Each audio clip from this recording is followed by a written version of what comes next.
ప్రపంచ చమురు రవాణాకు అత్యంత కీలకమైన హార్ముజ్ జలసంధి గుండా ప్రయాణించే విదేశీ నౌకలపై భారీగా టోల్ ఫీజు వసూలు చేసేందుకు ఇరాన్ పార్లమెంట్ సంచలన ఆమోదం తెలిపింది.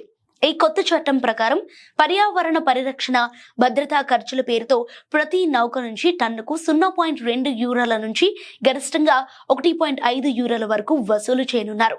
ప్రపంచవ్యాప్తంగా రవాణా అయ్యే చమురులో దాదాపు 20% వాటా ఈ జలసంధి గుండానే వెళుతుంది. కాబట్టి ఇరాన్ తీసుకున్న ఈ నిర్ణయం అంతర్జాతీయ వాణిజ్యంపై తీవ్ర ప్రభావం చూపే అవకాశం ఉంది.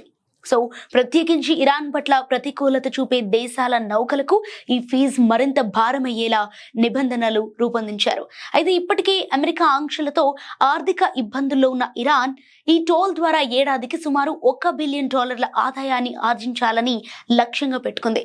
ఈ నిర్ణయం అంతర్జాతీయ సముద్ర చట్టాలకు విరుద్ధమని పలు దేశాలు మండిపడుతున్నాయి.